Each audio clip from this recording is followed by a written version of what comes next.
What's up everyone, this is Andre from Indie Arts Midwest, and in this video I'm going to be jumping on the back end of Anybrick's Lego terrain tutorial by adding slope pieces. So there are a few key differences as far as changes that I've made, and we'll go ahead and jump onto the Blender side and see what that looks like. Alright, so as you can see here in this scene, if we take a closer look, instead of extruding my 2x2 bricks on the z-axis at the bottom, I decided to instead add an array modifier with a fixed count. And in no way am I saying that the tutorial was wrong. I just have my own unique style of setting this up. And so I'm just going to add a fixed count of 6 to close this gap. And now I will create a new collection, select the terrain emitter and go into the physics tab. I'm going to turn these 3 off because we don't need them for the purposes of this tutorial. And now I will shift duplicate and move the duplicate into our collection folder. Next, I'm going to hide the original terrain emitter and the duplicate so that we can focus on the 2x2 piece and our slope. So if we look here, these both are offset, and that's just from following the tutorial. And so what I'm going to do is Shift C and Shift S to send the selection to the cursor. I'm going to hide this for a moment, and we will duplicate our 2x2 brick, hide the original, go to the modifier tab and delete the array. We'll tab into edit mode, loop select with L and select these studs, delete those. I'll loop select this, delete that. From front view, I'm going to go into wireframe mode and C to brush select everything but this top face here. So we'll X, delete faces, tab out of edit mode. Oh, I missed one. And I'll just Control A to apply scale, just because. Next, we will take a look at the slope piece and unhide it. Go into solid mode so we can get a better look. Tab into edit mode. And as you can see, the origin is properly set, but if it weren't, as in like if it were up here, then you would just select these bottom faces here and set its origin based on that. So all we have to do in my case is just Shift S and selection to cursor. So as you can see now that the slope piece is sitting on top of the newly created plane, which was a 2x2 brick. So that being said, I'm going to hide the slope and also our 2x2 plane. Now we can unhide our duplicate, go to the physics tab and get rid of these.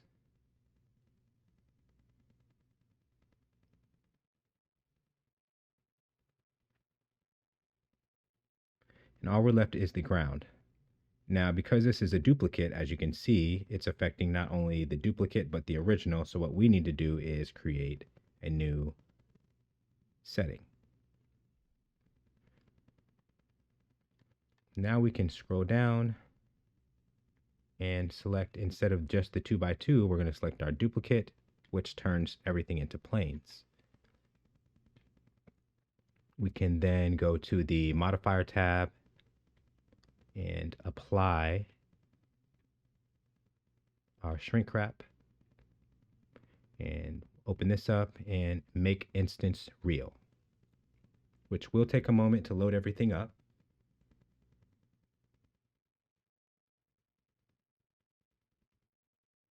Great. Now before I join all of these together, what I need to do is scroll all the way down to the bottom, select the plane mesh because it is still a part of all of this, and go ahead and delete it. So all we have left are the planes. And just to look things over to make sure I didn't miss anything, nothing else is in the scene that we want joined up. 7 to go in the top view, and we're going to select a active piece. It could have been anyone, but I'm just being extra by selecting the exact center one, and we will Control J. And it will take a moment because it has a lot of thinking to do to combine all these pieces, but just give it a time. Don't try to rush it or anything like that. Just let it do its job, and shortly you will have one big mesh.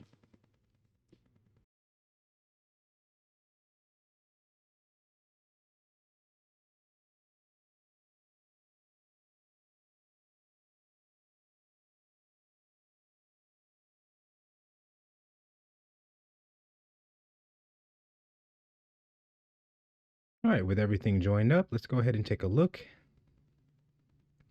And yeah, I think that looks pretty good. So what we're going to do is side view, tab into edit mode, wireframe, and we are going to separate this section.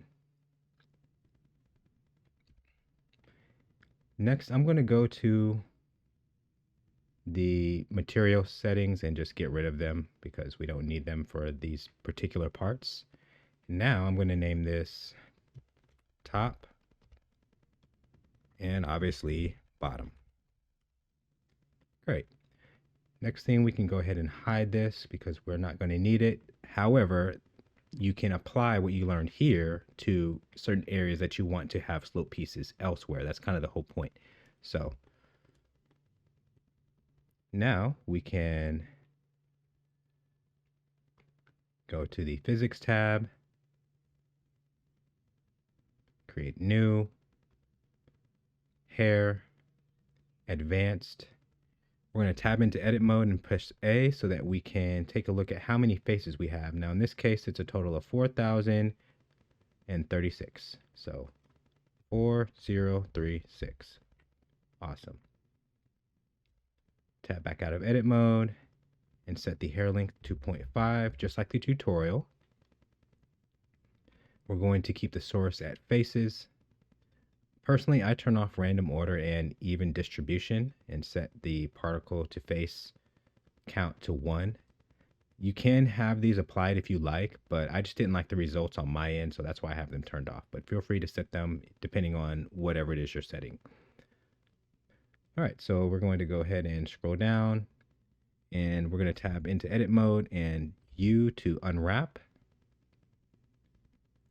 This will allow the rotation information from each individual face be applied to the pieces. Now, it won't be perfect. In fact, this process, once you see on the back end, is not perfect setup, but it does definitely break up that Minecraft look.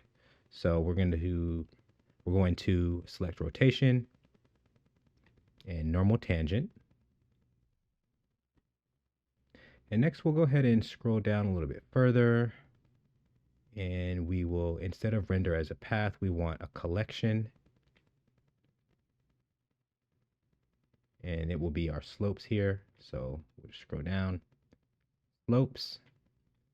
We want the object rotation and scale, so we'll go ahead and keep those. And we'll also set a scale of 1. So if we take a look,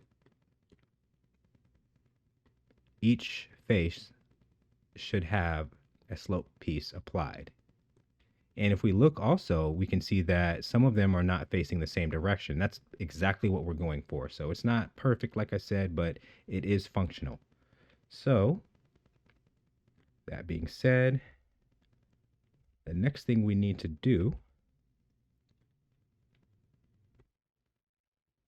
is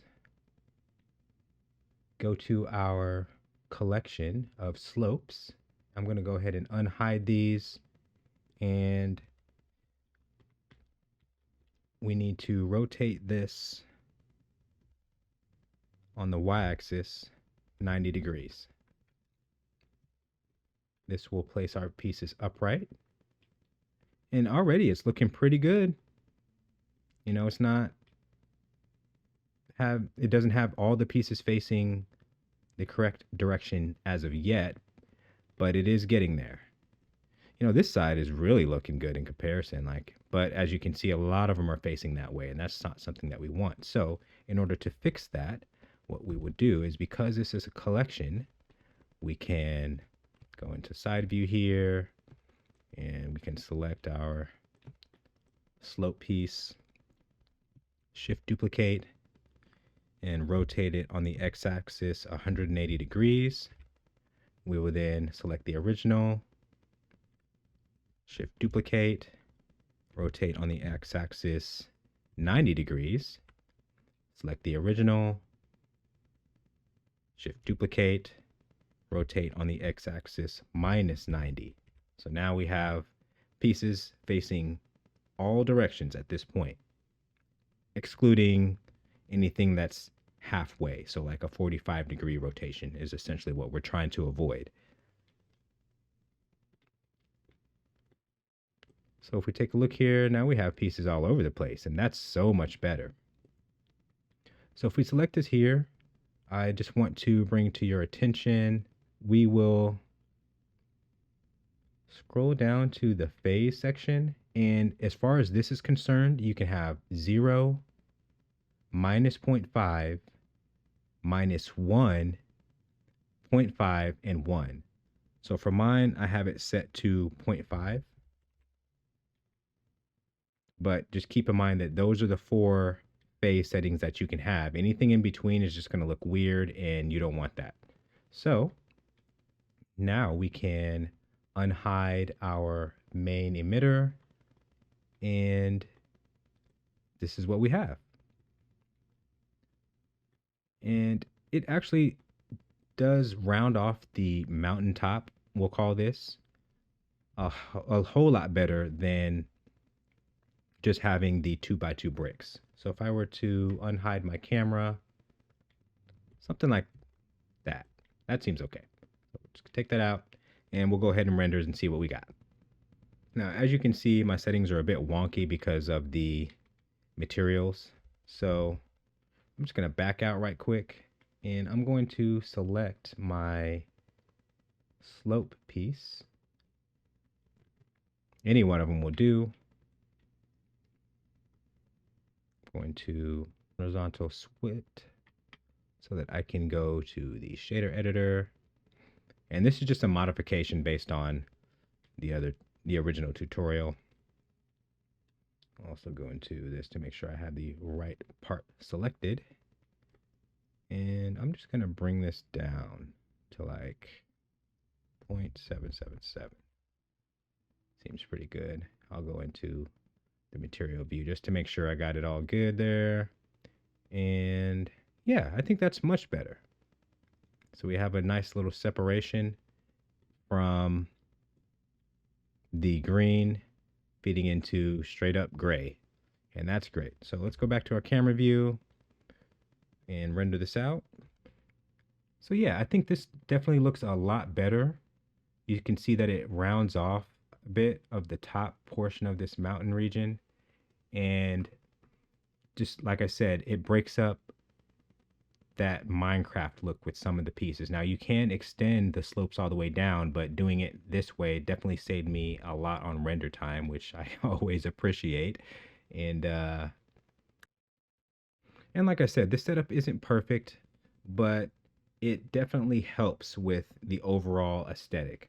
And in my case, these sloped pieces and the mountain region will be so far away that it's not necessarily relevant, but in the grand scheme of how the horizon looks, it will definitely help. And unfortunately, there's no perfect way to make the slope pieces all face exactly the way you want. They're all pretty much fitting to the normal from UV unwrapping them. They're set up based on their normals as a whole on the XYZ axis. So like I said, it's not perfect, but just the way that some of them will line up like this, I definitely appreciate that.